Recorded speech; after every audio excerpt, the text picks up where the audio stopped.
जय किसान मंडळी आपण हे आंब्याचे झाडं आणलेले आहेत, बघू शकता रोप, आणि आपण यांची आज लागवड करून घेणार आहोत। यापूर्वी देखील आपण आंबा लागवड केलेली आहे, परंतु आपले काही झाडं आंब्याचे वाळून गेले होती, त्यामुळे आपण त्यांच्या जागी लावण्यासाठी नवीन रोपे आणलेली आहेत। हे बघू शकता।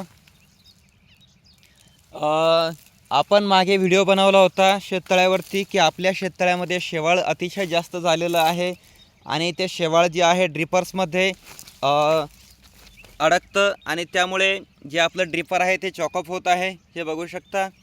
या प्रकारे जे आंब्याचे रोप आहे आपण आणलेले आहेत।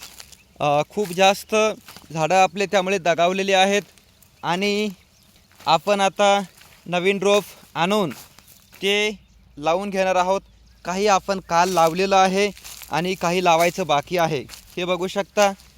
या बाजूला आपण काल लावलेलं आहे आणि काही आपलं लावायचं बाकी आहे, ते आज आपण लावून घेणार आहोत। आणि हे जे आपले खजुराचे रोप आहे त्यांना आपण विडमॅट अंथरून घेणार आहोत। विडमॅट देखील आपण आणलेले आहे। जेव्हा आपला आंबा लागवड होऊन जाईल त्यानंतर आपण लगेच विडमॅट टाकून घेणार आहोत।